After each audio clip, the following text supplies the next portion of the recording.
Hello, this is Mark Sobowitz with a Clarion Voice. Today, we are pleased to have with us as our guest Pastor Pete Torres, who is with Victory Outreach. And thank you very much, Pete, for being with us. We appreciate your time. And first of all, I wanted to introduce Victory Outreach to people that don't know much about what Victory Outreach is. Okay, sure. Well, first of all, I want to thank God for my salvation and for saving a person such as myself. Victory Outreach was birthed, of course, in the heart of God, and it was given what we call a vision to our founder, Pastor Sonny Arganzoni. Now, he was reached through Nicky Cruz, and Nicky Cruz was reached through David Wilkerson in New York. So our founder comes from New York. And as he went through his process of kicking his addictions and the people that he ran around with, he saw death in their the life that they were living. He knew that there had to be someone that had to reach those particular people, and so he got what we know as the burden. And so let's fast forward a little bit. He ends up in L.A. God gives him the vision of Victory Outreach in 1967. From there, he moved into Aliso Village and East LA and started reaching drug addicts and gang members, bringing them into his house. He didn't have a church. Him and his amazing wife, Sister Julie Arganzoni, they were able to bring in these drug addicts and gang members from the streets, bring them into their house, feed them, clothe them, and most importantly, share the word of Christ with them. And they started seeing a change that was taking place with men that were basically cast out from society. And we call ourselves treasures out of darkness. We come from dark areas, dark places. And so as time started going forward, as he started reaching more men, they also started getting the burden. And then that's when the church launches started to take place. So as the church launches were taking place, then we have our eldership was coming in. Pastor Rick Alanis, Pastor Mr. Peterson, Pastor Steve Pineda, and different elders were coming in, getting saved and delivered, and then going out and reaching the inner cities. So as they would go out and reach the inner cities, what they would do is they would establish what we call now victory homes. And so those are basically men's and women's, they were like recovery homes, but we call them a victory home because of victory in Jesus. And so the victory homes will start to open up. They're free, bring people in, and it just kept on moving forward. We are now in over 40 countries around the world. We have over 700 churches around the world with over 350 of these victory homes around the world. And I think over 99% of us ministers that come out of Victory Outreach are also products of the victory home. I myself, I went through a victory home. I come from that same lifestyle of drugs, gangs, prison life, that type of background. And now that I've experienced the awesome power of God and how he's been able to come in and change my life and restore it, I can't help but want to do that also, go back out and reach people such as myself. So as this vision is now unfolding, 54 years later, we're seeing us being the largest inner city movement in the world because we're going into some of the deepest, darkest, most dangerous cities around the world, and that's where we feel comfortable at. Now, what specific programs does Victory Outreach have in order to help these men and women that you're reaching out to? Well, first of all, the foundation is biblically based. It's faith based.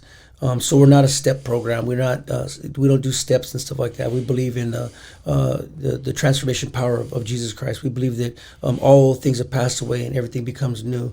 So when men and women step into our homes, they learn to have a steady, stable prayer life. They learn to fast. They learn to read their word.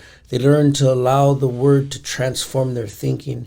And in doing so, we also give them work skills. Like myself, I have 2 homes. And so I was a tile setter by trade, and I have many friends in the community that have multiple jobs that own very good companies. And so I'm able to deposit my guys into certain companies, and they can learn certain trades as they're learning their, for lack of better words, their growth in God, to be able to get a hold of it. And so we're not like going through anything that's a book. We have our things we have in place that we do as far as learning scriptures and learning about the word and stuff. But we believe that truly it comes from the individual allowing God to change their life. Do you train people that come into your homes to be ministers if they choose to? Is that part of the program? Are there people that actually, become ministers as a result? Absolutely. That we try to fulfill the Great Commission. That's actually something we're really big on is going therefore and making disciples of all the nations. And so we really believe in that. And so, like my son, he's in a thing called the Urban Training Center. It's down in LA, and we have multiple training centers around the world. And that's where our youth can go into and get trained up and get equipped into fulfilling the call that God will place upon them. And as far as the men and women in my home, absolutely.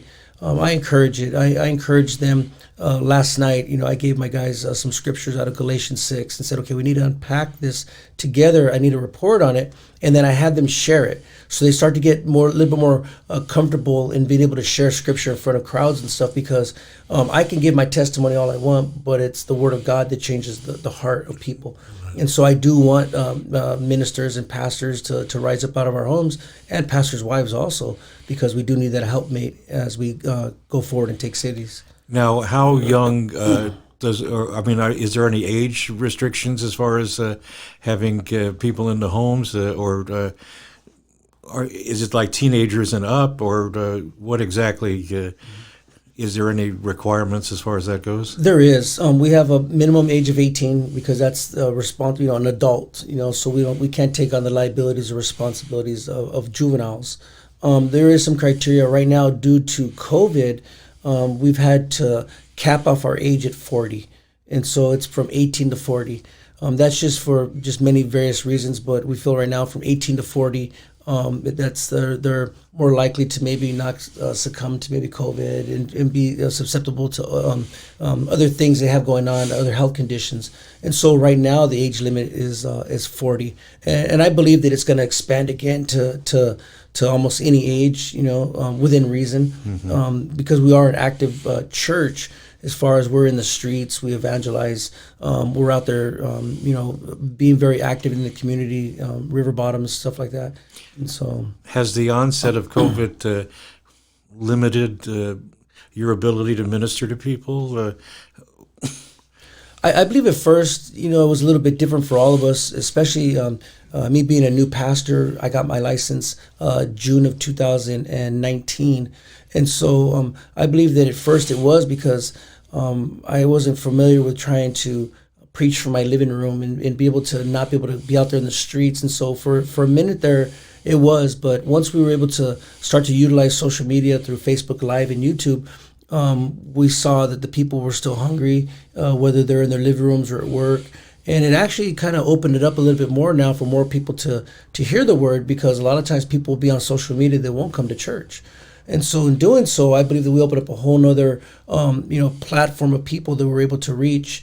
And now that we're back open, we're able to see that increase of people that had been following us that we didn't know who they were, but we were able to see them in person. So at first, yes, I think we all had our little setbacks of trying to figure out how we're going to go about this without the gatherings and then being able to be together.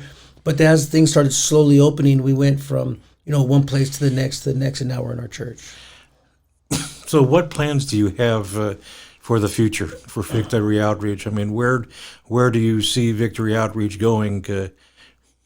As for myself and my vision, is the Central Coast at least.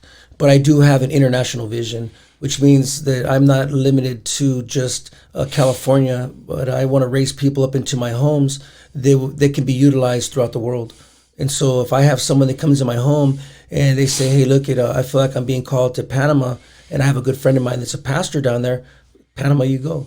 I just came back from South Africa a while back, and if I feel like there's any other place in the world that they can use somebody that has a particular gift, or if they feel a calling for the mission field, then I'm not going to hold anybody back, because at the end of the day, nobody in my church belongs to me; they belong to God. And so if I want to send somebody, or if they feel like they want to go, then I'm going to encourage that. But as our local vision, that's the global vision. But the local vision is, of course, we have our sights set on Atascadero, Templeton, San Miguel. We can walk up and down this street right now and just see people that are talking to themselves, people that are high, strung out, and they need to hear the message of hope also. Okay.